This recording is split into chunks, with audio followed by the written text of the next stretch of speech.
Yeah, check 1 2, check 1 2. Is this mic on?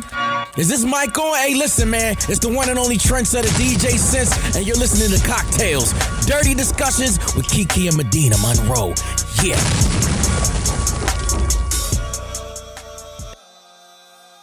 Today's cocktail is called You Know You Want This.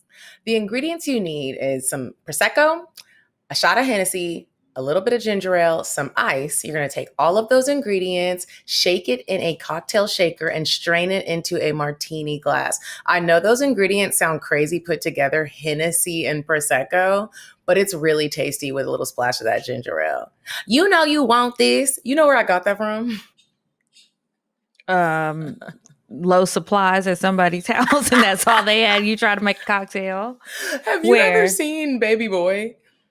Yeah. When he's leaving, not Yvette, the other girl that he was going to cheat on Yvette with, and she worked with Yvette, and she was like, you know you want this? She was so mad that Jody did not fuck her. Girl, I'm thinking about the ingredients, not the name of the drink. Oh my God. You got to taste it. It's really good. Okay. Welcome back to Cocktail Share Discussions, you guys. How was your week? My week has been very good. It's been productive. I've been waking up super early, and that is why I look so tired today, because you know how some days you just be like, I'm tired and I'm not getting cute and I don't care. And when I start to work out, that's when it really starts to get me. I just be like, I'm going to be ugly all day and I don't care. Say something. What? How was your week?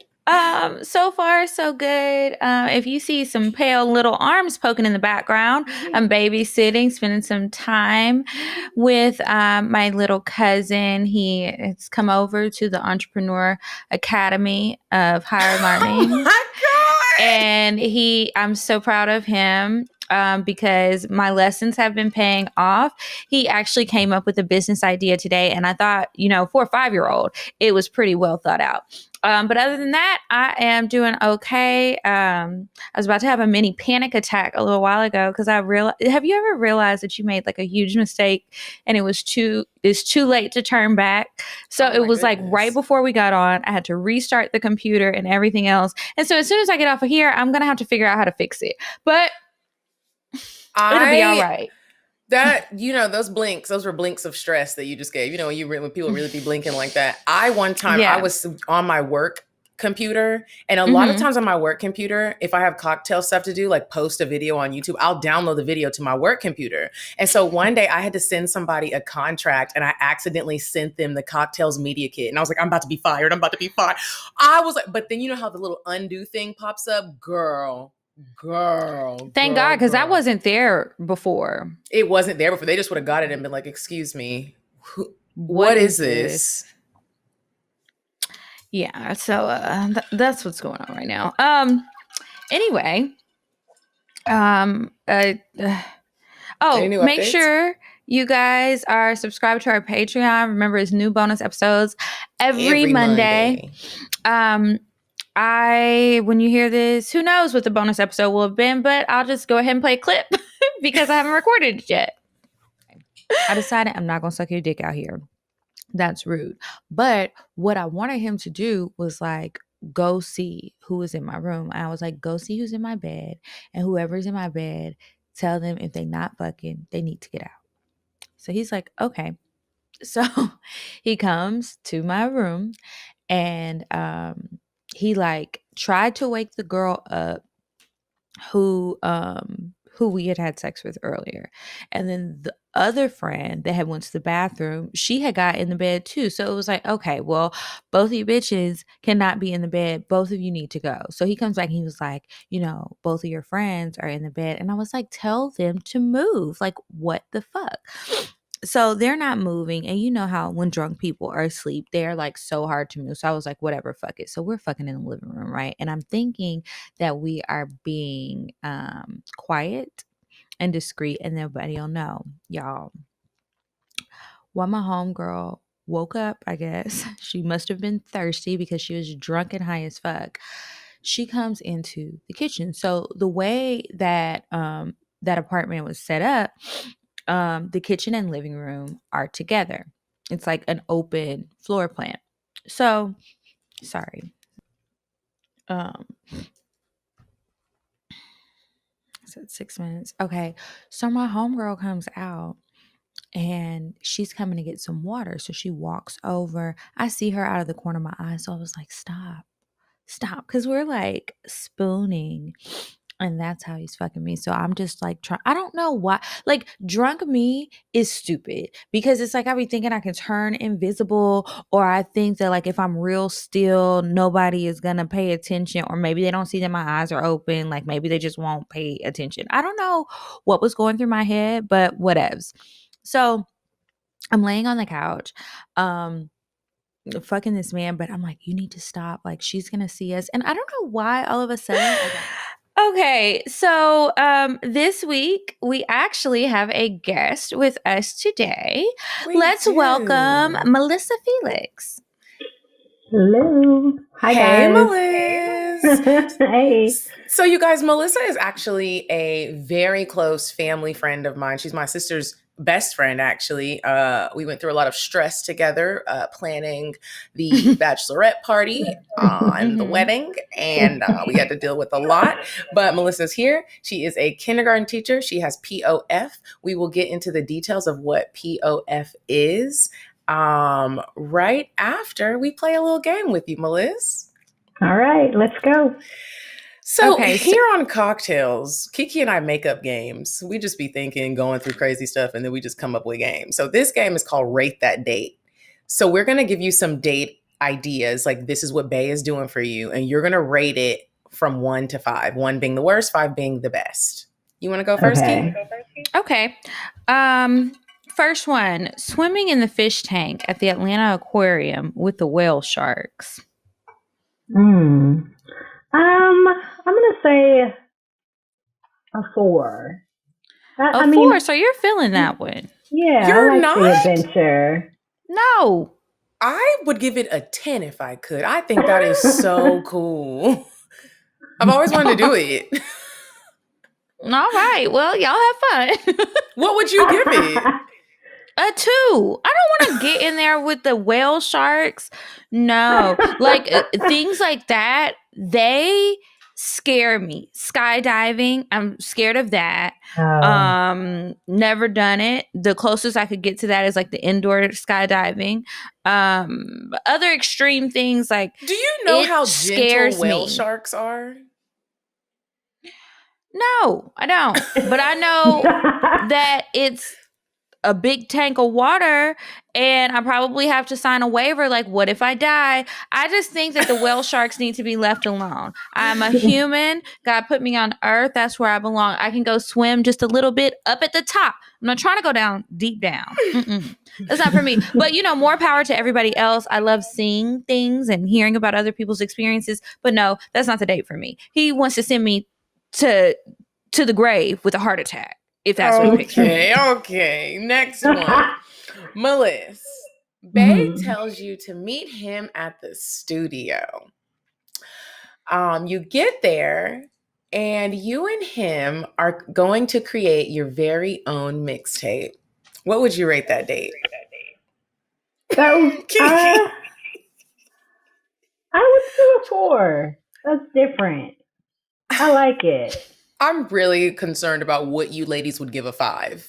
I give that a 5. I think that is so much fun. And I want to print out the mixtape. I'm handing it out on the corner. Like, like the boys do. Yeah. I mean, but like that's something that you have said that you wanted to do. Like, oh, I want to go record a song. I want to go record an album. I want to record those things. So that's fun for you. But I'm tone deaf. I can't rap. I can't sing. That's not. I mean, it's different, yeah. But it's like, not for me. Now this one I can get with. Bae tells you the night before, I'm coming to pick you up at 4 a.m. He takes you on a hot air balloon ride to watch the sunrise. Oh, that's a 5. Yeah, I could give that one a 5. Yeah. I would be scared, but I could give that one a 5. That would be fun. I have a basket around me. And romantic. Yeah. It is cute. Did y'all know that there's a hot air balloon festival? Yes, I've been to it before on accident. I had a been. layover. Yeah, I didn't go, but I saw the balloons going from my hotel. I had a layover somewhere one day, and I can't remember where it was, but it was beautiful. Walker went and he invited me, but we were recording, so I didn't get to go. So next year, I need to see when it is because I want to go.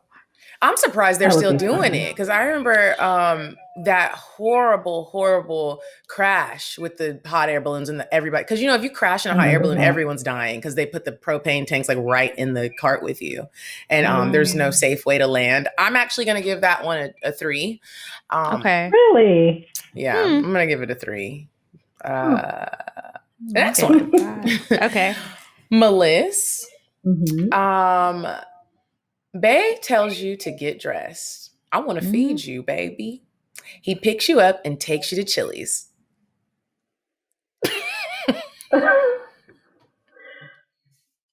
I'm gonna say a 2 Okay. because Chili's has really good queso.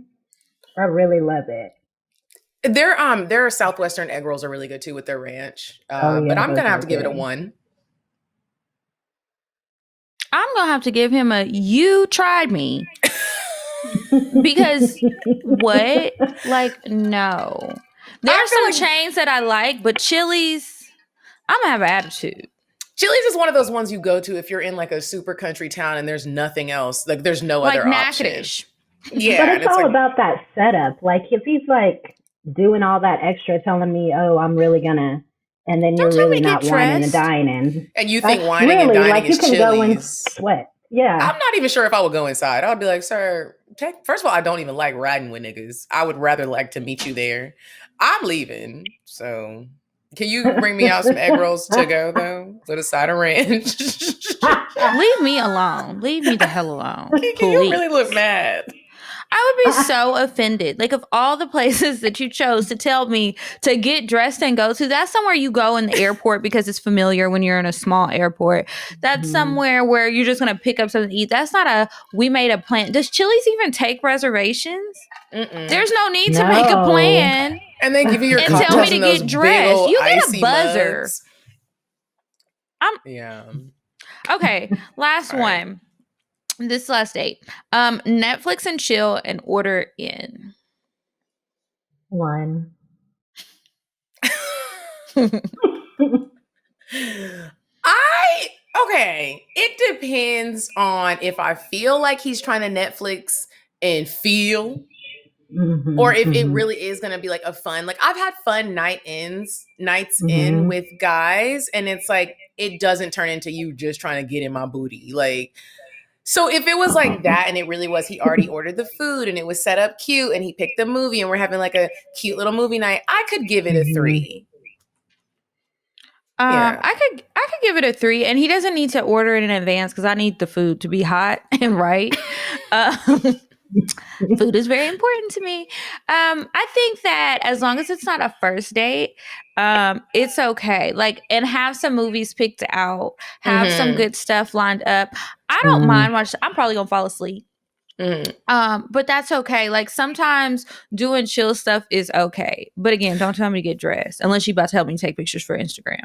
I like that you said have the movie picked out, because one thing that I hate personally, even when I'm by myself, is when you get on Netflix and you start going through every category, you can't pick a movie, then you just turn it off and fall asleep. Yeah. Or you watch something stupid and it's just like... Yeah, and then there's something about picking out a movie with your significant other, especially if it's new, if it's like y'all are dating and you don't really know each other, and then you're trying to, oh, have you seen this? No, I haven't seen it, but you really have seen it, but you just want to hurry up and pick a movie. Like, and I get stressed and I start sweating. I saw this. See, but then I start faking like I haven't seen some of them because it's like, we're going to be doing this all day. Like, I always go to Cabin Fever. I'm like, ooh, have you seen Cabin in the Woods? I think it's called Cabin in the Woods. And they're like, no. And I'm like, me neither. I've seen it 10 times. And I'm just like, let's watch it. Why do you pick that one? Is that one of your favorite movies? It's just a good, scary Netflix movie. It's like it's a good mixture of like corny and scary and good. So I'm just like, oh, you never seen it? Let's see it. I bet it's good. I seen it. Have the movie picked.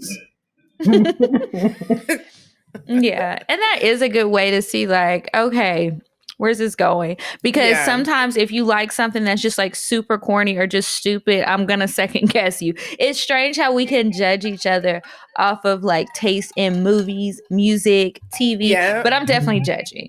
I'm definitely judging. And can you laugh, or is everything just too for you? Like sometimes you can laugh at a few corny things. Corny shit is funny sometimes. Mm-hmm. It is. All right. Well, that was it for our game. And before we get into the details of your life and what you're going through and who you are and all that good stuff, I'm going to tell you guys a quick weird sex story. You said a man is not a necessity, a man is a luxury. Like dessert. Yeah. A man is absolutely not a necessity. Did you mean that to sound mean and bitter? Oh, not at all. I adore dessert. I love men. I think men are the coolest. But you don't really need them to live. So this week's weird sex, this is another submission from you guys. You guys are making my job so much easier. This story was posted online. I've seen it all over the place. This guy was trying to participate in an orgy and things went terribly, terribly wrong. So according to the New York Post, this man, Kun Thep, who's 44, suddenly collapsed during an orgy in a hotel suite. His friends said that he took a woman upstairs. He had the investigators found him naked from the waist down and dead. They said that they found beer, fried chicken, Marathon rub, which is an erectile dysfunction cream, Viagra, whiskey bottles, and dried shrimp. What's he trying to do? I don't know. It's the naked from the waist down to me. It's something about seeing it was a an nigga orgy. I know, but it's something about just seeing a nigga in a t-shirt, like, and you just running around like a toddler. Take your shirt off. I guess he only got to the point to get his pants down, and he never got the shirt off. They said that they've done this before. They thought that he was just taking a nap and he was worn out, but then they realized this dude ain't breathing, so he was dead. R.I.P. Maybe peace, slow down Con. if you're gonna go to an orgy and don't use all of that stuff. Yeah, he was trying to go in too hard, y'all. Y'all don't have to do all that. Way too hard. Yeah. Mm-hmm. Just pop a little taste vitamin. That'll that'll do you good. Right. But that's it for weird sex. Remember, if you want to submit one of the stories that you found, or you just heard about something and you want me to look into it, DM it to me at Kiki Said So, or email it at info@kikisaidso.com. All right, you guys, we have my very good friend Melissa here. Today we're going to be talking about POF. If you've never heard of POF before, it stands for Premature Ovarian Failure. 1% of women get it before the age of 40. And Melissa is 36, and you're basically going through menopause. So tell our listeners a little bit about POF.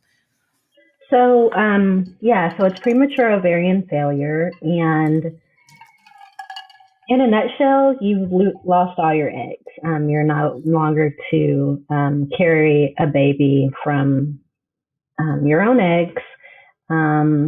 It does affect, the percentage is so small, so me getting it that's crazy at this young of an age was just I didn't know. I had no idea that it was coming. I found out the end of August of this year, and what pushed me to do that is just like my cycle started becoming irregular for the past 2 years. My cycle was irregular. I was getting hot flashes. I'm having like night sweats where I'm having. Did you know it was a hot flash, or were you just like, "Ooh, I'm hot"? At first, I was like, "I'm hot," and then I would just be sitting, and all of a sudden, I'm talking to a friend, and all of a sudden, my face would start glistening, like just petals, and they'd be like, "Are you okay?" And I'm like, "Yeah," and then underneath my nose would get all like hot with sweat bubbles. And I'm like, oh, "What is going on?" And then I found out they were hot flashes. And I tried to get on different like hormones to kind of like calm things down. But when this was going on, you didn't know that you had POF. You didn't know that you wouldn't be able to have kids. You're just moving on through life. Like, Yeah, I just thought it was normal. And I've never had regular cycles. So I didn't really think anything of it. In your whole life? Did you ever Yeah. try to figure out what was going on earlier, like when you were younger, or was it something you just accepted? Well, when I was probably like about 25, that's when my cycle started becoming really irregular. And I was like, and at that time I was a virgin. So I was like, well, I can't be pregnant. So why is my cycle not coming? Like that doesn't make any sense. And the doctors just kept telling me it was stress. So like how irregular was it? That's what I was going to ask. Because when women say they have irregular cycles, I'm someone who I have my period every month, 7 or 8 days, every month, the same day. So do you mean sometimes it would be heavy, sometimes it was not heavy? Or you mean just some months you would not get it? No, sometimes it just wouldn't come. And then sometimes it would come, but it would be light, like light. Like you'd have to look under the light to see it. Wow. Barely pink. And then most of the time I just wouldn't have a cycle. 100 days, no cycle. And again, the doctors would just say, oh, well, it's just stress. And I thought so. You know, I'm a teacher, it's stressful. Okay. Change my diet a little bit, eat some more green veggies and try to fix it. But it wasn't until, recently, like the last year, I went and they put me on progesterone. The doctor that I was seeing put me on progesterone, and that was something that would make my cycle come, and it would come. But then maybe 6 months later, the progesterone would not work, or it stopped working. So my cycle just stopped coming. And every doctor I went to continued to tell me the same thing. So I was just like, you know what, forget it. So I went for a whole year. This is 2019 without having a cycle at all. And then it wasn't until recently when I, found out this news. So, so you didn't get your period for a year. You go to the doctor because now you're at a point in life where you're trying to have a baby. You go to the doctor. What do they tell you? Well, we did, this is during COVID. So I called, we did the video chat. And I was like, look, this is what everybody's been telling me. If you tell me the same thing, then I'm changing insurances and I'm just going to go find me another doctor because this is what it is. And so I told her what was going on. And she said, you know what?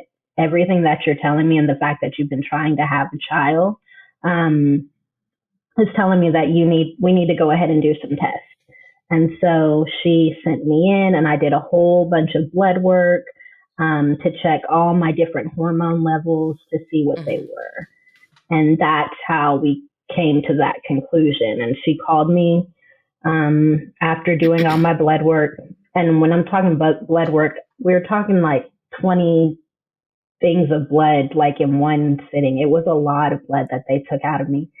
And so she called me and she said, Melissa, I'm sorry to tell you this, but you're not going to be able to have a child. And I was like, wait, what do you mean? She said, what you have, just looking at your hormone level, she said your estrogen level is super low. Your FSH, your follicle stimulant hormone, is low. Basically every level that I need for, I'm sorry, that one was high. Every other hormone I needed was non-existent. And she said, right now you basically have a body of a 50-year-old woman. And I was like, oh my God, like, wait, what? What do you mean? I really wasn't expecting that news. I'm thinking that we're just going to do something, that maybe I need to change my diet or take do some something shots. else. Yeah. Easily fixable. Right. And so she said, you're not going to be able to have a baby. And I said, wait, what do you mean? There's nothing, like nothing at all? And she was like, no, you can't. Your body, your mind is saying, your FSH is telling your body to go and yes, pump out these eggs, but your body is already, it's done. And she said, had we known earlier, had we had you gotten to me a couple years ago, there's something maybe we could have tried different things. But at this point, you're at negative. You don't have anything. So how did you talk to those doctors? Did you call them? Because I would be like going off. It's nothing you can do now, but to know that you were concerned. Yeah. I feel like it was just like, oh, this is normal. Oh, okay, we'll just put you on these pills. And if this progesterone doesn't work, come back in 6 months and we'll put you on this other hormone treatment. And if that doesn't work, there's one more hormone treatment we'll do. And if that doesn't work, then we'll do an ultrasound.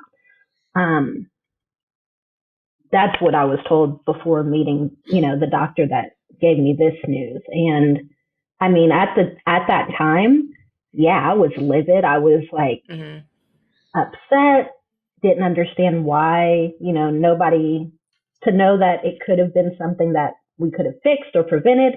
And nobody told me anything. It was bad. So what are some of the side effects that you get from POF?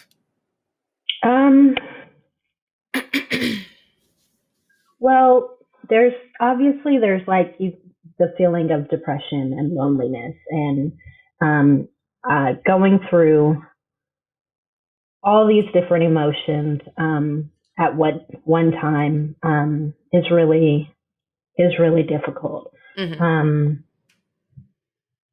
Along with just things happening to your body. So you're already going through, or some people may, I am already going through the menopausal stuff and trying to take different vitamins to regulate, hot flashes. I had to go and do a DEXA scan to check and make sure I don't have osteoporosis and different things. Sex is very difficult. That's something else that. What makes it difficult? Well, one of the things that I deal with is vaginal dryness. So along with vaginal dryness and the pain that I feel when trying to get it in, it hurts. Like it literally hurts to even get the tip in, to the point where I was like laying there and just tears crying down my face, because it's like your body you want to, right? You want to feel this, you want to please this person. And my body is literally saying, no, I can't. And so you have these things in your mind, but then your body is also physically in pain. So it's. Have you tried is it even like if you try to use like lubes or take, Kiki takes a vitamin called She Orgasm, and it gets your juices flowing. Does that stuff work for your body, or have you not tried it, or would it still not work? Yeah, I've tried a lot of things. Like Etsy has been my best friend. I've been like everything, finding different pills, different drinks, drink some hot chocolate. Like, well, not just hot chocolate, but like I was about to say, what's hot chocolate? Yeah, some special hot chocolate that has some special herbs and stuff inside of it to get you going. And literally nothing. Even like my best friend's mom's like, get some coconut oil and slather it up in there. But nope, it didn't work. So I'm literally like, I've been going to vaginal physical therapy, which I didn't even know was a thing. I didn't apparently either. As it is. And so I'm, having this woman like stick her finger in and do different type of movements and stuff to like make my body respond. Yeah. Is it working? To get it back to an orgasmic state. Is it working? Well, I haven't tried.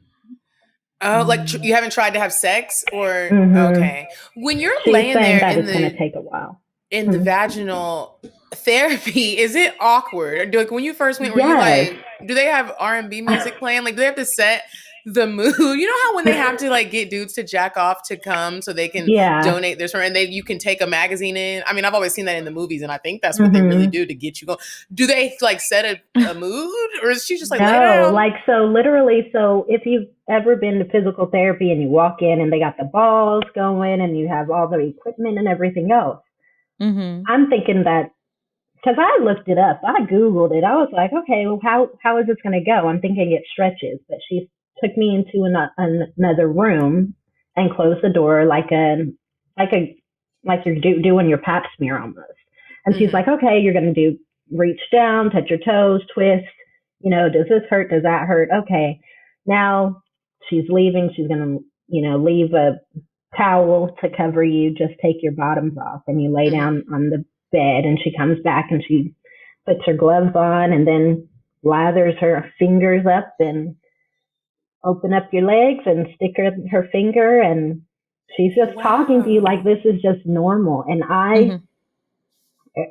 it was just weird. It was interesting. It was different. I wasn't expecting it. How often do you have to go? I'm supposed to be going once a week. Okay. Yeah. Wow. I have never. How did you find the vaginal physical therapist? My gynecologist told me. She referred me. Huh. What an interesting career path. It is an interesting career path, because it's like, wow, you just playing in pussies all day. I know some people who I think would be good at that. I'm like, wow, this is. I kind of just want to go for some practice. Like, can you teach? Can you unlock a hidden area? Yeah, right? Like, they're gonna be like, ma'am, I thought I was using it right, but just in case. You're just coming in here just to play. So do you even want to have sex? Like, or do you have to, so you have to go to that therapy. Do you also have to be like, dang, I really don't even have the urge? Right. So that's the thing too. Like that drive and desire isn't necessarily there. But even with that, because, in relationships, sex it's important, right? But even with that, I've had to like take different pills or drink different teas or different natural products just to get my mind to like calm down and get in that mood. So that in itself is hard. And just feeling like you're not a woman. Like it feels like you put on go and I buy some more lingerie just to make myself feel good. But just with dealing with this, it's just kind of like, it makes me feel not great, Yeah. How does this affect your significant other? Is he understanding? He's really supportive. He understands that part. I think some of the harder things to deal with are like the moodiness. Like 1 minute everything's fine and everything's good and I'm laughing, and then the next minute something just triggers my mind to thinking about this, and I'm in tears and I'm crying and then I'm not in a good place. And so that up and down roller coaster is something that, is hard to handle, I'm sure. Have you talked to your family about this and your friends, and what's their response? So I have a really good support system, which I feel is like a blessing, because like when I first got the diagnosis, I felt alone and I felt like being by myself. I went through a dark time where I just wanted to like shut the walls down, like close the doors. I didn't want to work. I didn't want to do anything. I was just really, really in a dark place. But my friends and my family kept calling and, hey, what's going on? Hey, okay. One of the things that my best friend told me was to start writing. Just, write your feelings down. And it wasn't until there's like a grant that I was trying to apply for to pay for the IVF. And it wasn't until I wrote my essay for this, for the grant, that I finally saw my words on paper. And once I saw the words on paper, it was kind of freeing, but also it was hurtful, because it was like I'm hearing myself on the screen. Mm-hmm. But luckily, everyone's been supportive. My best friend actually was like, you know what? Okay, I'm donating you my eggs and we're going to make it happen and don't worry. And I was like, okay, this is good. But she's also pregnant right now. And so, there's a process and a time frame that you have to do things. So she obviously can't donate her eggs. And then we're like, okay, well, what else can we do? And then that's when we realized that there weren't many Black women that donated eggs. So then that was Which another. is really interesting. That's a whole other topic that we wanted to discuss with you. Why have you learned why is it that Black women aren't donating their eggs? From different things that I've read and researched, they say some of it is just like it's taboo, or it can be thought of as taboo for Black women to do it. Some people say it's because of religious reasons and they don't believe in science to make a baby. And then some, it's just like maybe people just don't know about it or the need or the urgency for it. We don't really talk about it. I'd never heard of this before. Me neither. I have. I can say something about that. I think that a large part of it is taboo. I tried to donate my eggs before, and I found out that I have PCOS through the egg donation process. I didn't really tell a lot of people because the first person that I told was one of my friends. I told her that I was considering it. I was like, one, the money was appealing to me, but two, it's like I've never really wanted to have children, but I thought that I was healthy and I was like, there's probably somebody out there who wants a kid. Like, this is a win-win thing. I'm not going to use these eggs. They're just dropping down the toilet every month. Let me donate my eggs so that somebody who actually wants to go through motherhood can. Everybody I told was against it. They were all telling me not to do it. Yes. They were like, oh, how would you feel if you had a kid running around that you're not taking care of? And I'm like, I hear you because biologically that's my kid, but it's not. Like, I don't even know anything about what's going on. The egg goes.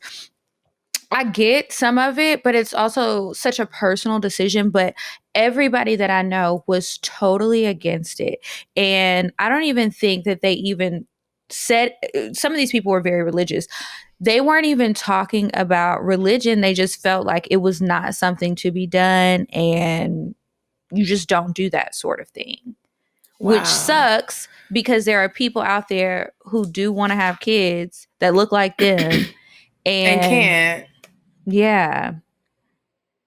But yeah, very taboo. That is wow. I wish I would have known about donating eggs when I was younger and had a lot to give, because I could see myself doing something like that, like to help somebody. That's sad that Black women have to either have a mixed baby or just find a little dark Spanish child. Yeah, you have to pretty much kind of settle with what's out there. And have you considered adopting a baby instead, or do you just really want to be pregnant? It's definitely an option. I'm adopted myself, and our family has adopted many kids throughout our family, but so for me it would just be a choice, one of the final choices. Okay. Because I do want to feel the connection. After doing all the blood work, I went and did an ultrasound for my uterus because the doctor wanted to see, well, is it even an option? Would you be able to, if you got an egg donor, would you be able to carry a baby? And since that turned out to be a positive, I'm like, well, if I can carry a baby, then that's what I want to do, because that's what my desire is. So what are the next steps? Is this expensive? Yes. So it can really go from anywhere between the low end $10,000 to up to $65,000. And that's like after $65,000, $30,000 really with like the egg donations, the medicine, the treatment, everything that goes along with it. Does insurance help cover this? So some people's insurance does. There are some businesses who women that are going through POF will specifically go to work at their businesses part-time just because their insurance covers IVF. My insurance doesn't, unfortunately. And many insurances, through research, I've found many insurances are not covering IVF.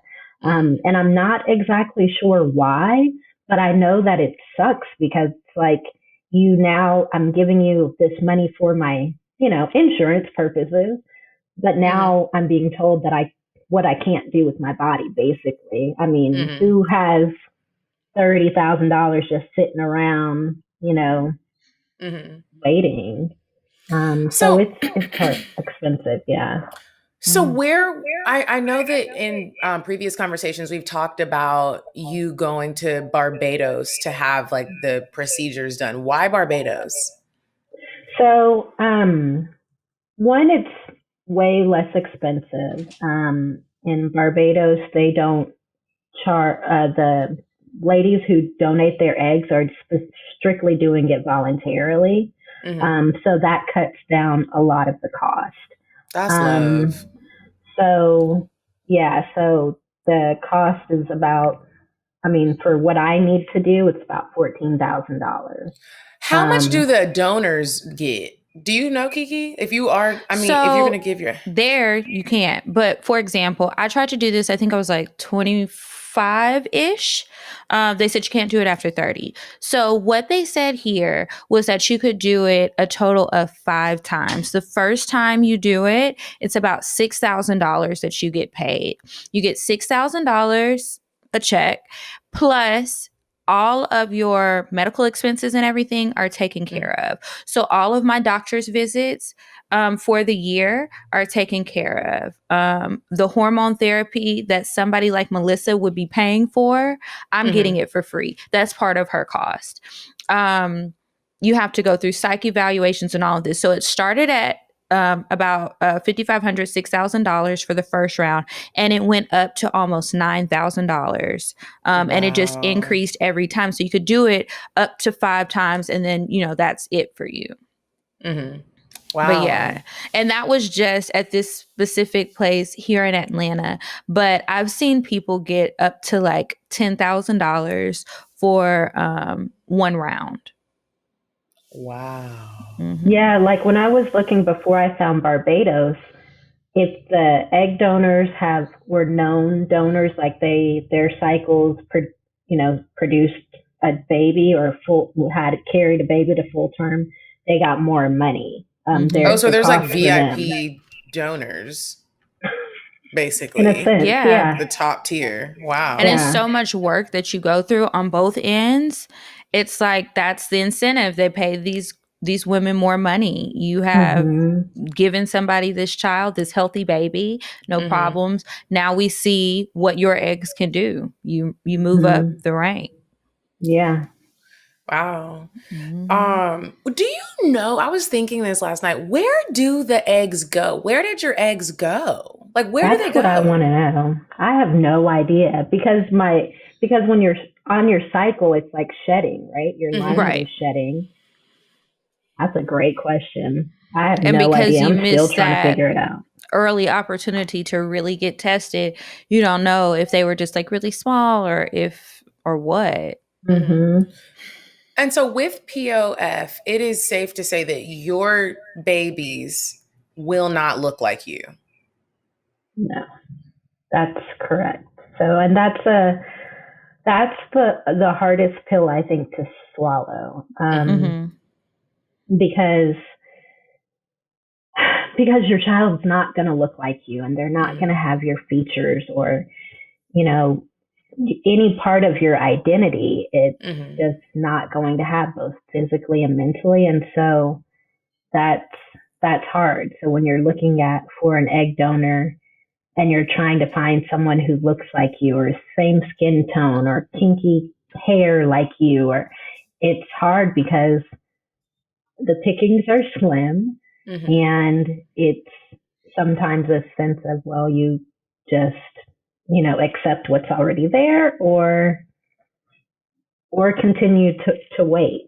And then for me, like when I was talking to the doctors in Barbados, with my age and with my ethnicity, they're saying like if you can do it anytime, but your percentage of success is higher to go ahead and get it done now. Mm-hmm. Wow. So it's like the clock is ticking. It's like, it's time. Yeah. And the thing is, you think about it when you're young, people are like, when you going to have them kids? You're about that age. You're about that age. But I really didn't know there was like a really, like, I'm not thinking in your 30s is about that age or, you need to make some decisions quickly before your time actually runs out. We were just talking when you about were that. younger, when you were younger, like I know you talked about like not having your period and it being irregular and stuff, but did you ever have any pregnancy scares?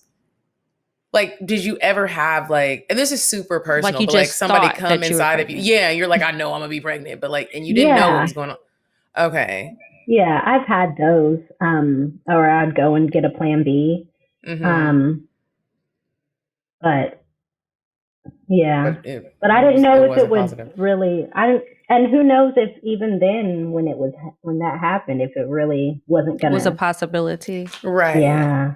Mm-hmm. Melissa, how do you feel about being around friends who are pregnant? Mm-hmm. Well, my best friend is pregnant, and ironically, I don't feel like bad or anything like that. I think I get the most emotional and the hardest times for me are when I actually see strangers with their kids. Or when I'm sitting in front of my computer and I'm teaching my kindergartners. And like, for instance, there was one time that we were doing a writing assignment and they had to draw a heart, and then they had inside the heart, they had to write everything they loved and write everyone they loved. And I literally had to turn the screen off because I was thinking about, and of course this was like early, in my finding, but I was literally thinking about, what I didn't have and what I felt was stolen and taken from me. And so you sit and you're like teaching, this is like my 7th or 8th year teaching, and it's like I'm taking care of everyone else's babies. I'm teaching everyone's, I'm pouring my heart. My students call me mom at school all the time. I'm their school mom. I take them out on the weekends. Sometimes we meet up at the movies to watch, different Disney movies, and, and then I'm not even going to be able to have my own, that would, my own. It's hard. That's hard to continue to take care of others. But, yeah. So how do you keep the hope? How do you keep moving forward and just keep that hope that one day you will be able to carry your baby, and it might not look like you, but it will be your baby and you can teach it. It'll have maybe some of your characteristics and take on some of your habits. How do you keep that hope?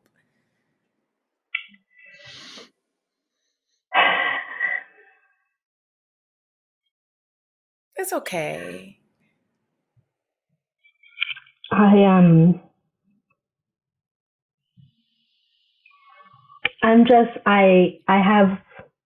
have great friends and great family that are calling me every day, and they're lifting me up, and they're just right by my side, and they're like, it's going to happen. Don't worry. It's going to happen. Your GoFundMe, it's growing. It's going to grow, Keep telling your story because it's helpful for somebody else that, is sitting in silence, and that's how I felt originally. I felt like I was just suffering, but in silence. And having my friends and having my family call me and just continue to push me and continue to encourage me, and okay, let's go look at the donors and let's see, okay, did you check on them? Okay, what are we going to do? And my what ifs in my mind, my doubts of, what if it doesn't happen, or what if I'm not able to get it done, or whatever? Like, I have people in my corner that are like, you know what, we're turning that negative energy back into positive, and it's going to happen. We're not even going to doubt about it. And then just writing, like I wrote a poem or a letter to my baby, you know, and of, you know, just this journey and how hard it's been just to take it in my mind and still keep moving forward, because it's hard. It's hard to keep going forward with this in the back of my mind and things that I want to do, but still keep going. But I know as I continue to hear those voices in my circle telling me, you know, it's going to happen. I believe it. I believe it. I believe it. And I truly believe it in my heart, because there's just no way that it can't, you know. I just have to have hope, and I just have to believe and stay strong. Absolutely. We are praying for you, Melissa. Can you tell everybody a little bit about the GoFundMe? You guys, I'm going to put, if you're watching the video, I'll put the link on the screen. If you're listening, the link is going to be in the description box to help Melissa, but let everybody know what it's for so that they can go ahead and contribute. So I created the GoFundMe just to help with the cost of IVF and the whole procedure itself. It's $14,000, and it's for the medicine. It's completely for all of the IVF. Luckily, I'm able to, you know, make travel arrangements and all that stuff. I can handle that. But so this is for medicine, maybe some doctor's appointments, the whatever has to happen in Barbados. This is for everything for IVF, because your insurance does not cover it. Correct. This is all for the medical side of things, to bring this baby miracle along. So, yeah. Well, Melissa, we are going to take a quick break and go to Indecisive Diane. When we come back, we will read some advice letters. You'll help us give advice, and then we will share some cocktails. Would you stop thinking about what everyone wants? Stop thinking about what I want, what he wants, what your parents want. What do you want? What do you want? It's not that simple. What do you want? What do you want?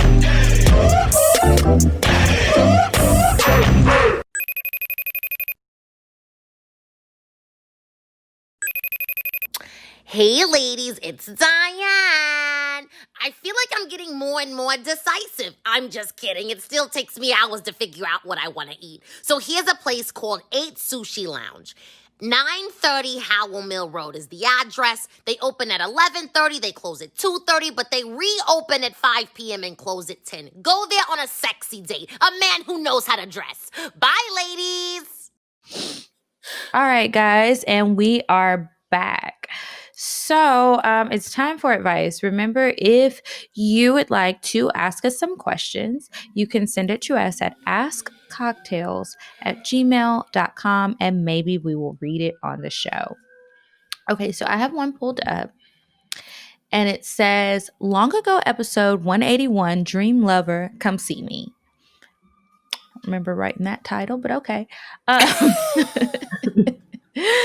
Hey ladies, you guys can call me B. I'm a little lost in my own mind. I'm a Virgo. I have been finding all the Virgos. I know she's going to be a mess like me. Okay, so I can overthink a lot of things. This past year, I lost a sister, in quotes.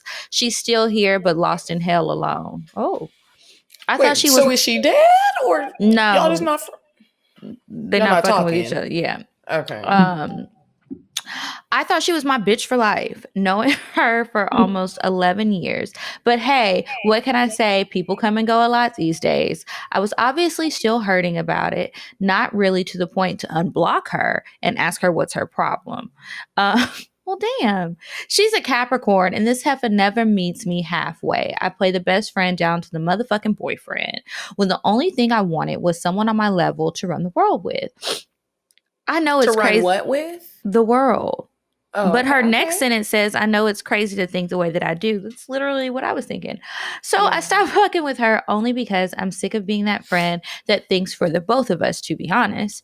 I thought by now, since we are both in our mid-20s, I would have thought she would be on my level with goals we had in mind, but she still stays with her mom, with her boyfriend that's 32 years old with 2 kids. Sigh, I guess they're living the dream. We both are on 2 different platforms, and I feel that's why I fell off from her. Yes, I did the cutting off. I'm just sick of doing everything when there's another brain in the room. Here and there, I think about it from time to time. Like, did I waste my years knowing this girl? Or is it just a lesson learned to know when people come into your life, always make sure they carry their 50%? What? I mean, down to my birthday. Like, I'm such a nice person. I've always given people chances every time. Now I'm to the point that my gloves are off. Call me selfish, bitchy, whatever. I really hate wasting my time, especially if it's on my time. I just want to know, should I keep my small group of friends that I have now and not worry about making new girlfriends? I've always clicked well with males more than females. Anyway, I just don't get it, to be honest. I just want that balance. And every time girls would DM me wanting to be friends just to play with you, and I don't have any time at all. Please help. SOS with advice. I got a lot to know say. how to help you because I don't know what the fuck you're talking about. Like, it was everywhere. Like, it's like, it's almost like you were saying you don't want to be the girl's friend because she's not on the same level as you. Like, that's what it sounded like. And I never agree with that. That's what she said. Yeah, I don't really agree with that. So I don't really know what to say. I've never been the type of person to cut, unless you're causing havoc in my life or some type of you're harming someone or you're doing me wrong. If you're just not there yet and you have had some struggles, you live with your mama and maybe you make dumb man choices, that's not really a reason for me to end our friendship, especially if I've known you for a long time and this is like a thick or thin situation. Like, I really believe in that friendship through thick and thin. Thin is really thin sometimes. So I'm not gonna fuck with you because you don't got your life together yet. I've been in some very low places. So I don't really know what you're talking about. And I'm really upset. You upsetting me and my homegirls. Yeah, you kind of upset me too, sis, because okay, first of all, I was struggling to read the letter, but you're talking about this sister, this friend, as if y'all are coworkers and you're having to carry the work and both of y'all are getting paid the same amount of money. That's not what's happening. This is your friend. Sometimes people are going through things. Y'all are only in your mid-20s, first of all. Mm-hmm. Okay, she's living with her mama. Give people time to sort things out. She may not have it figured out yet. You don't, and even when you're 30 something, you could be 32 and think you have your life figured out. And then one day you realize, I'm doing something that I hate. I'm not passionate about this. I want to make a change. To me, it's never too late to make a change. And sometimes you have to go through uncomfortable situations to get on your feet. I don't think you should be this girl's friend because I don't think that you're being a good friend to her. And that's just the truth from what I could read. And you seem to be way too harsh and judgmental. So yes, I think that you're going crazy in your head, and I get overthinking things, but I think you need to try to stop looking. It's almost as if you're looking at your friend as if she's supposed to help you get to another level. And because you are trying to climb whatever you're trying to climb or get to wherever you're going, you want everybody else to be giving you something. Well, what are you giving her? Are you checking on her? Is she okay? She might not be happy about living with her boyfriend and somebody's mama and the kids either. But like, what are you doing to help? And if you're not going to be a friend to her and you're just worried about what she's not doing for you, sever ties permanently and don't bother that lady unless you're going to be there to support her. Like, have you ever said, hey, are you okay? Like, what's going on? What do you want to do? Is there anything I can do to help? Like, are you okay? Sometimes I think people forget sometimes to ask someone that, and don't come at her combatively. Just really ask, like, are you okay? Sometimes you just never know when somebody just is waiting to tell somebody and they feel like nobody cares. And from what you put in the email, it seemed like you don't care at all. And if it that's like not how you feel, and you was just like, I don't want to deal with it. if that's how you feel, you need to check yourself for real, because you're gonna lose all your friends. Mm-hmm. What would you say? Ditto to all that. I'm wondering, like, what does she describe as a friend? Like, what is a friendship to her? Because maybe they have two different understandings of what a friend really is. Because she sounds like she needs a different type of friend. And it ain't that girl. It's not. That was mean. Okay. Next one. This one is titled Soy Sauce Balls. Oh, Lord. Hi, ladies. So I've been trying to get my husband to test out the soy sauce theory you guys mentioned in an older podcast ever since I heard about it. I'm just a naturally curious person and was totally fascinated when I heard about it. Husband was not having it. I waited a while, like 4 months, and just randomly asked if he would try it last night. And he shrugged and said, sure, whatever. So I immediately grabbed all the packets of soy sauce that I had stashed in the fridge and poured them into a little glass prep bowl. Called that man into the room and told him to pull his pants down and get ready. He dipped them balls into the soy sauce for about 5 to 10 minutes and he couldn't taste anything. a little disappointed because I thought it would have been so cool if it would have worked. He was less than thrilled about the experiment, so I have to make it up to him somehow tonight. LOL. I just had to share these findings with y'all. Love the show. That wasn't really an advice. But you sent it. You meant to send that to the CockTales page, girl. But that's funny. Maybe he need to leave him in there a little longer. Girl, if y'all don't start playing with soy sauce and balls, soy sauce goes on fried rice, okay? Oh my gosh. Y'all are silly this week. I don't know what's going on. Okay, so that's it for the advice. And now it is time for us to move on to the CockTales.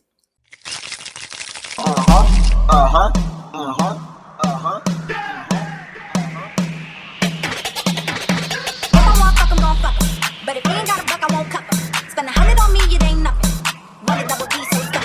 Back to the point. Is it some cash in this place? If it is, I'll probably see the stats in your face, turn around. Once upon a time, not long ago, I was a hoe, was a hoe, was a hoe. The CockTales. Melissa, do you have a cocktail? I mean, it's a little something. I remember going on a date with this guy. Well, a couple of dates, but the first date we went on, everything was good. We went to brunch. We were eating, laughing. Everything was fine. The next thing I know, he was gnawing on his knuckles, like he was just chewing on them, like a cannibal, and making that sound. And I was like, I'm going home. What was wrong with him? Was he on drugs? Well, I thought he was maybe nervous or something. Like maybe it was anxiety. I don't know. I just thought it was nervousness. And I was like, okay. And I literally gave him a napkin. Like, you want to wipe off your knuckles. His knuckles was he bleeding? No, they were like red, like with, that hard stuff. I forget. But Scabs. It was red. Yeah. Like it was red and like this is something normal, I guess, that he did. But I was like, are you okay? And he's like, yeah, I'm fine. And then put his hand down like it was normal. I'm like, okay. But the guy was cute and food was good, laughter, everything was good. And I'm like, okay, well, maybe he was just nervous. So we went out on a second date. Same thing. Everything's fine. Everything's going great. Next thing you know, like, I wonder if it was itchy. Was it itchy? Like, did he have a rash, like athlete's hand?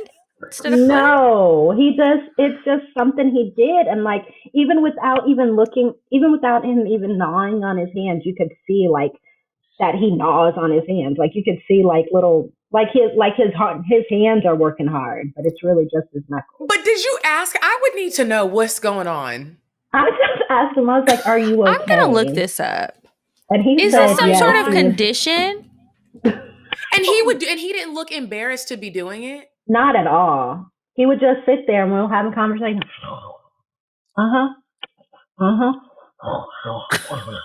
Somebody had What would a you voodoo do if you were doll. on a date like that, Medina?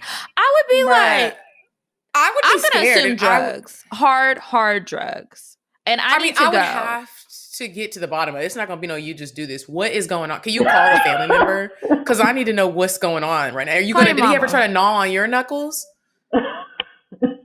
Imagine if he tried to eat your cootie cat. He gonna be trying to chew it off. Okay. Like, Oh, go so you step by liked step. him besides Well, him I mean, gnawing? He was cute. She said it like twice.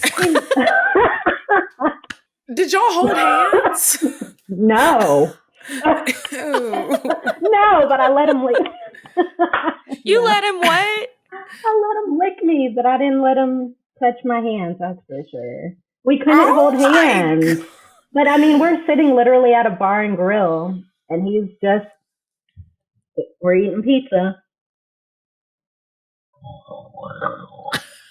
Like a vacuum cleaner. That is, I mean, I've never heard of anything like that. And I've Me heard some either. weird stuff. Like I that's just thought he was crazy. nervous. No, he was. What if he really eats people and that's just his little snack? What makes people gnaw on their Gnaw like? I've got to on- know. Because this I had doesn't never make seen sense. it before, ever. Never seen it before since then. After that, never either. How long did you deal with that man? We probably went on 4 or 5 dates. Wow. There's a name for it. What's I it had to called? Google it because this was bothering me. Dermatophagia. It's a body-focused repetitive behavior, and it goes beyond just like nail biting or occasionally chewing on a finger, which who the hell is chewing on fingers? It's not a habit or a tick, but rather a disorder, and people with this condition gnaw at and eat their skin, leaving it bloody, damaged, and in some cases infected. But Well, do they I wonder like what the he way can it do about tastes? it. Like, I wonder. That's interesting. And like, I wonder when he was a baby, like if his mom breastfed him, was he tearing that nipple Oh, up? I bet he was. Whoa, Can you that's cure crazy. this? Now I'm like falling down a black hole. Okay, I'll look this up later because that is just crazy. Maybe next week that'll be weird sex. I'll have to update you guys and let you know like what this is. I'm gonna do some extensive research. Please, I want to know. Okay, I'll go next with my cocktail. And it's a very simple, to the point cocktail. So there is this guy that I met, and we hung out the other night, and I cooked for him for Veterans Day. 'Cause I just how wanted to say, like, sweet. thank you. Yeah, he's not like my boyfriend or anything. I just met him. It's super new, but he's cool. I'm attracted to him, and I think he's fun to spend time with. And I think he thinks the same about me. So, we cooked, we flirted, we had a bottle of wine. It was really fun. And we kissed. And I'm always super like, I love kissing. Like, if you can kiss like me, I am just like in love because I feel like I am a kissing connoisseur. So I'm like, dang, I hope that, he kisses well. Because if he doesn't, there's a, I might not like you as much anymore. So we lean in to kiss each other, and it was like magic. There was like Disney sparks flying. I was just like, oh my gosh, he did all the things that I do. He did the thumb trick. He nibbled. He was very soft and sensual, touched my face. I loved it. Touched my throat. Loved it. Well, we pull away from each other, and he's like, why are my lips like numb and tingly? Well, Kiki told me about this lip gloss called Buxom. And I slathered it on you guys. The lip gloss is literally perfection. I saw her with Isn't it it on last so time. I was like, this good? is cute. It's so good. And it's a lip plumping lip gloss. This man thought I had medicated stuff on my lips. He was like, what's going on? I'm like, no. I was like, it's lip It's plump. this. It's Let me show you. showing. He's Googling what lip plump is to make, because it makes your lips tingly. It was hilarious. When he realized I really didn't have like a medicated thing on, he was like, okay. I mean, the sparks were gone instantly. He was like, what is going on with my lips right now? It was hilarious. I was like, please look it up. Here's the lip gloss. I had it in my bag. I showed it to him. I was like, it's lip plump. I forgot I had it on. Oh my God. You know what? As long as I have been wearing that lip gloss, that has never happened to me. I don't know if they just makes me wonder. Like, did I you put just too not much care? on? Highly possible. Highly possible. Because usually I'll layer it on top so I don't put too much, because it is very tingly. Especially like the first time you experience it, you're like, whoo, is this supposed to happen? Very minty. That was a good one. Well, I'll do a really short one. Mine's not funny or anything, really. The other night I had some edibles. And I don't know why this year, the year of quarantine, I have discovered that I really enjoy them. I need some that are very low dosage because I can't handle anything. So I have a friend who he too is a veteran, and I was gonna go have sex with him and like give him some head for Veterans Day. That's the gift. Veterans Day. Yeah, salute the troops, right? But I brought some edibles over, and we had the edibles first. Y'all, I don't know. I've had these a million times. I thought I was gonna have sex, and I was just like, "Oh my God, I cannot breathe. Just hold me. I have to lay down." So I didn't do anything. The edibles got to me. I think I had that, and I had a Coke. I haven't been drinking soda, so I had the edibles, I had a Coke, and a cookie, and it was just too much for my little heart, but not one to like fail. When I woke up in the morning, I sucked his dick really, really good. We had amazing sex, and I think he cried this time. So yeah, don't forget, you got to look out for the soldiers. You do. That was great. Those were some good cocktails, and they weren't too bad because I feel like my sister will listen to this episode as well as my mother.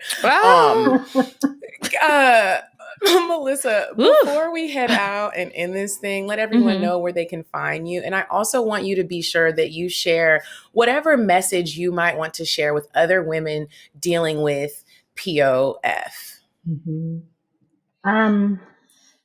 So my message is just to remember that you're not alone. Find a support system. If you don't have one, there's tons of Facebook groups that have, communities of women that are supporting one another. And just know that it's going to be okay, that you can make it, that you don't have to suffer in silence, persevere in power, and just keep fighting the good fight. It'll be all right. Well, thanks again so much for sharing your story. Hopefully, other women out there who are going through similar situations won't feel so alone. And, you guys, I would like to encourage you, if you're open to it, look into egg donation. There's so many people out there who want it, and maybe you've never even considered it, but consider it, especially if maybe you don't want to have kids, or that you have healthy eggs. There's so many women out there. You would be giving them such a great gift. So just consider it, and make sure that you check out the links in the description box of this episode, so that you can read more about Melissa's story. Hopefully you'll be able to donate, or, share it with somebody else who has the means to donate and help out. And with that being said, remember to check us out on Instagram at CockTales Podcast, and also our Patreon, patreon.com/CockTales. I'm at Kiki Said So. And I'm at Coffee Bean Dean. And until next week, you guys. Until next time, you guys. Bye. Goodbye. I'm sorry, but the person you called has a voicemail box that has not been set up yet. Goodbye. Bye. Bye. Bye. Bye. Bye. Population. Goodbye. Bye. Bye. Bye. Bye. Bye.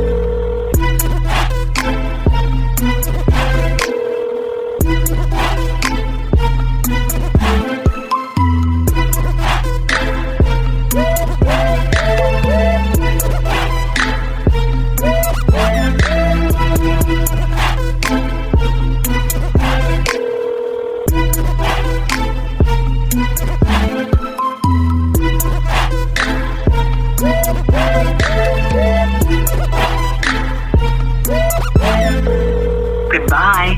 Bye. Bye. Bye. Bye. Bye. Bye. Population. Goodbye. Bye. Bye. Bye. Bye. Bye. Bye. Wait on the track.